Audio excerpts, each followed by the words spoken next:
ang nag-deliver papunta sa bahay nila Pangulong Bongbong Marcos at Speaker Martin Romualdez mag-insert o magpasok ng 100 billion worth of projects sa BICAM. Sana po ay hindi nila ako mapatay bago ko mailabas ang lahat. Ginawa ko lang ang utos sa akin, pero ngayon, handa na akong harapin ang lahat. Ginagamit ng administrasyon ang buong resources ng bansa para tumahimik ako. That he will shoot me if I will talk. Gagamitin ako bilang panakipbutas sa kanilang kampanya laban sa korupsyon. Hindi na ako mananahimik, ilalabas ko ang lahat ng katotohanan. May resibo, may ebidensya, at may pangalan. Again, I informed the Speaker and asked clearance about the instructions ng Pangulo. At ang sabi niya, wala tayong magagawa. Kaya po nagtataka ako kung bakit sinasabi ni Pangulo na hindi niya makilala ang budget, samantalang lahat na binawas at dinagdag sa mga ahensya ng gobyerno ay humihingi ng approval sa kanya si Sec. Mina Pangandaman. Bago namin ginawa o tinapos ni Senator Chis Escudero during the BICAM. Sinabi pa ni Sec. Mina, everything is cleared with the President. Basta importante, pasok ang pondo na request ng Pangulo.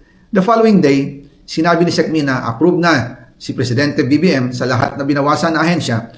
Masaya na ang Pangulo dahil naipasok ang gusto niyang 100 billion insertion. Wala pong perang napunta sa akin.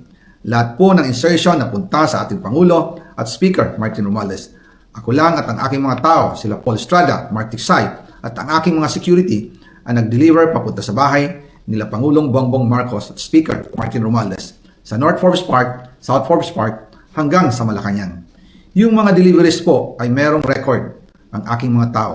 Totoo po yung sinasabi ni Orly Gutesa na nag-deliver siya sa Forbes Park. Totoo din po ang sinasabi ni Orly Gutesa na nag-deliver siya sa Malacanang nung siya ay nasa Senado. Para mapatunayan ang mga litrato na deliveries, ay ilalabas ko po together with this video.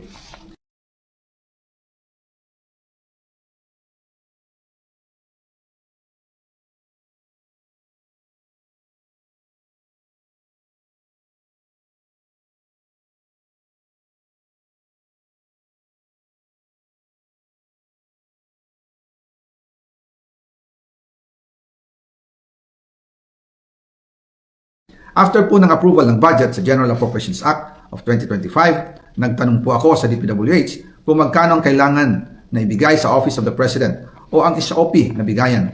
Ang sinagot sa akin ay 25%. Ang ibig sabihin nito, 25% ng 100 billion ang SOP na kailangan ibigay kay BBM mismo. In total, 25 billion ang napunta kay Pangulong Bongbong Marcos. Kaya ngayon ay hinahamon ko si Ombudsman Remulla kung seryoso talaga siya sa mga sinasabi niya sa kanyang press release na idadamay niya pati si Martin Romualdez kung magbibigay ako ng ebidensya. Patunayan niya ngayon ang pronouncement niya. Imbestigahan niya ang fraternity Brad at ang kanyang kaibigan na si Speaker Martin Romualdez kung talagang tutupad siya sa tungkulin niya. Imbestigahan din niya si President Bongbong Marcos. Sabi nga ni BBM nung SONA, let's do it right at mahiya naman kayo, hindi po ba? Nananawagan din po ako sa Senado na imbestigahan ang 100 billion insertion ni Presidente. Alam ko po na hindi gagawin ni Ombudsman Remulla ang hamon ko. Pero magaling ang Senado sa investigasyon at ako ay naniniwala na dahil sa kanila, lalabas ang katotohanan. Ang nag-deliver papunta sa bahay nila Pangulong Bongbong Marcos at Speaker Martin Romualdez mag-insert o magpasok ng 100 billion worth of projects sa BICAM. Sana po ay hindi nila ako mapatay bago ko mailabas ang lahat. Ginawa ko lang ang utos sa akin, pero ngayon, handa na akong harapin ang lahat. Ginagamit ng administrasyon ang buong resources ng bansa para tumahimik ako. That he will shoot me if I will talk. Gagamitin ako bilang panakipbutas sa kanilang kampanya laban sa korupsyon. Hindi na ako mananahimik, ilalabas ko ang lahat ng katotohanan. May resibo, may ebidensya, at may pangalan. Again, I informed the Speaker and asked clearance about the instructions ng Pangulo. At ang sabi niya, wala tayong magagawa. Kaya po nagtataka ako kung bakit sinasabi ni Pangulo na hindi niya makilala ang budget, samantalang lahat na binawas at dinagdag sa mga ahensya ng gobyerno ay humihingi ng approval sa kanya si Sec. Mina Pangandaman. Bago namin ginawa o tinapos ni Senator Chis Escudero during the BICAM. Sinabi pa ni Sec. Mina, everything is cleared with the President. Basta importante, pasok ang pondo na request ng Pangulo. The following day, sinabi ni SECMI na approve na si Presidente BBM sa lahat na binawasan na ahensya, masaya na ang Pangulo dahil naipasok ang gusto niyang 100 billion insertion. Wala pong perang napunta sa akin. Lahat po ng insertion napunta sa ating Pangulo at Speaker Martin Romualdez. Ako lang at ang aking mga tao, sila Paul Estrada, Mark Ticsay, at ang aking mga security ang nag-deliver papunta sa bahay nila Pangulong Bongbong Marcos at Speaker Martin Romualdez sa North Forbes Park, South Forbes Park hanggang sa Malacanang.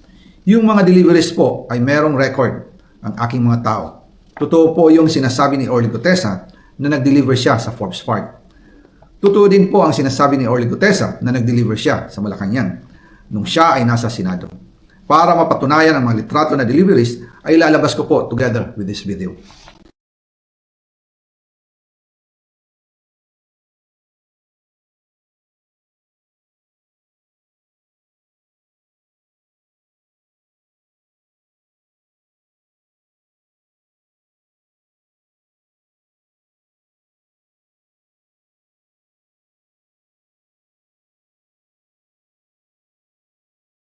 After po ng approval ng budget sa General Appropriations Act of 2025, nagtanong po ako sa DPWH kung magkano ang kailangan na ibigay sa Office of the President o ang SOP na bigayan.